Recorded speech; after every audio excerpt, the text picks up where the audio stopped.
Les amis, avec le froid là de l'hiver qui approche, la batterie du Taycan elle tient de moins en moins. C'est scandaleux. Regardez. 42% d'autonomie, donc je suis quasiment allé un tout petit peu moins de la moitié. 111 km d'autonomie en termes de distance. Et pour ceux qui pensent que je roulerai comme un mongol, pas du tout. Je roule à 130 sur l'autoroute. Normal. Et là les mecs d'électrique vont dire oui mais faut rouler à 110. Pas que ça à foutre, moi je bosse. C'est vraiment, mais c'est la pire chose que j'ai fait de l'année. Je vais quand même drifter avec, tiens, pour la peine.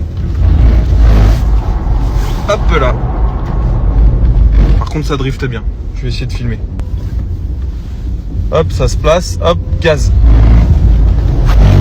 Hop, comme un 4 roues. Tu vois, je rebondis à ce qu'on disait hier, enfin à ce que je disais hier en story sur l'autonomie du Taycan. Au-delà de ça, je trouve qu'on est quand même arrivé dans une période automobile qui est vraiment la pire depuis le début de l'histoire de l'automobile. Je m'explique. Et je pense que vous allez me rejoindre là-dessus. Aujourd'hui, on est dans une période où on veut construire des voitures propres, des voitures qui soient sûres, fiables. Mais c'est complètement l'inverse. Je me rends compte d'un truc, c'est que il n'y a pas une offre aujourd'hui. Après, je parle pas des voitures, je parle des voitures de grand public. Je parle pas effectivement, les constructeurs un peu élitistes sortent des voitures qui sont fabuleuses et qui le sont peut-être plus que jamais. En revanche, les voitures de grand public, de moi, de monsieur tout le monde, en fait, tu vois,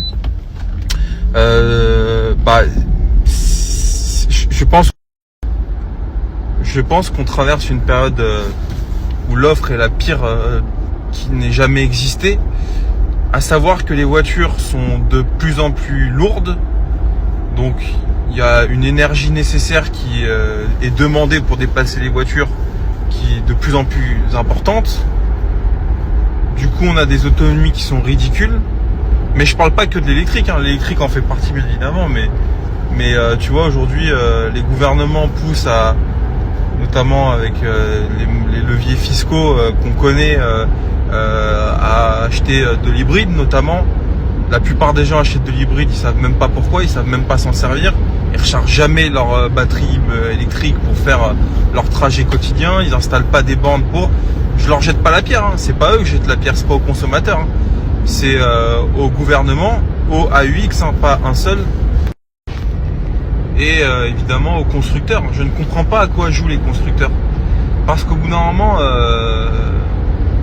c'est quand même eux qui décident de ce qu'ils fabriquent. Alors vous allez me dire oui, mais ils ont des amendes par rapport à leur rejet de CO2 globaux de leur production. Tout ça, je le sais. Néanmoins, au bout d'un moment, si le constructeur il dit non, j'arrête de produire de la merde, j'arrête de payer des ingénieurs des fortunes pour faire de la merde, en fait, le gouvernement, il n'aura pas le choix. Il va pas pénaliser toute une économie, une industrie, parce que ça leur rapporte beaucoup d'argent, l'automobile, la TVA, la taxe sur l'essence, etc. Mais je comprends pas à quoi jouent les constructeurs. Alors, j'ai pas la vision macro, tu vois, c'est-à-dire que je connais la France, je sais comment ça se passe en France, je sais pas comment ça se passe ailleurs, mais vraiment, je trouve que c'est une catastrophe. On n'est pas foutu de produire des moteurs qui soient fiables, ça c'est un fait. Les moteurs sont plus fiables, les voitures sont plus fiables. Enfin moi je le vois en tant que vendeur de bagnole, ça me coûte toujours des milliers d'euros de SAV tous les mois pour des trucs électroniques, pour des turbos, des trucs qui sont quand même censés durer un peu, tu vois. On parle pas je vends des voitures récentes, tu vois, je vends pas des vieilles guimbardes, tu vois. Mais surtout ce qui me choque, c'est qu'aujourd'hui, tu prends n'importe quelle voiture, des hybrides, tu prends les hybrides, les voitures sont lourdes, elles consomment des 8, 9, 10 litres au 100, des voitures récentes d'aujourd'hui, des 2024. Elles ont des autonomies électriques qui sont ridicules, des 30-40 km. Les électriques, j'en parle pas, alors les gens vont me dire Tesla. Franchement, Tesla, je suis désolé, mais là j'ai ramené un modèle Y Performance d'un pote à moi là, qui me l'a confié à la vente.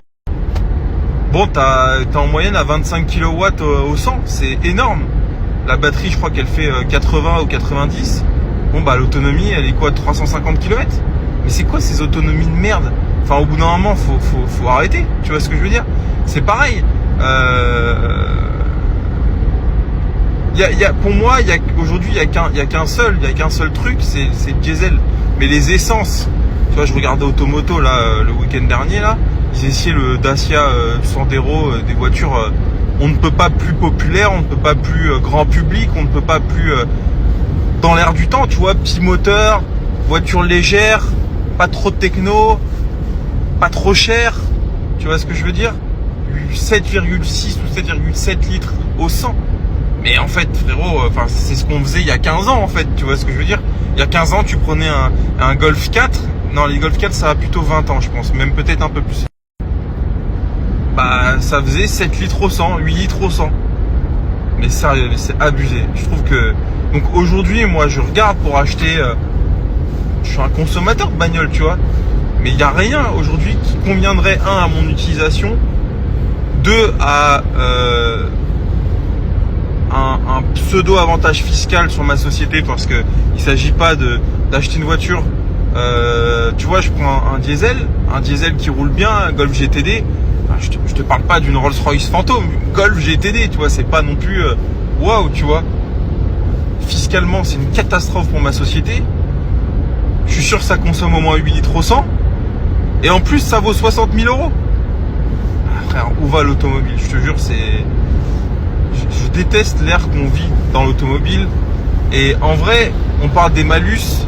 C'est un petit problème parce que, encore une fois, comme je le dis, les malus, ça concerne que une minorité de voitures qui ne sont pas, qui sont destinées aux riches.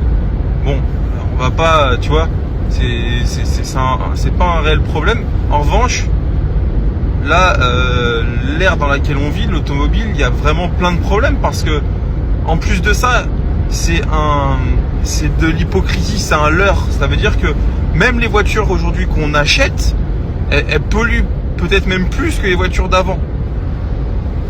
Parce qu'en plus, les voitures s'usent plus vite, ont une obsolescence programmée, je dirais, plus rapide que les voitures d'il y a 20 ans. Elles consomment autant. Pour passer les tests d'homologation, les constructeurs sont obligés de mentir. Rappelez-vous le scandale des logiciels truqués là avec Volkswagen. C'est une catastrophe. C'est une catastrophe. Et à côté de ça, je peux citer plein d'exemples. Mais les constructeurs nous fabriquent des merdes. Je pense au PureTech. Les clients qui ont acheté des PureTech 25 000 euros, qui aujourd'hui n'arrivent plus à les vendre, qui aujourd'hui ont des moteurs dans le sac. Enfin, je veux dire, c'est scandaleux. C'est scandaleux. Et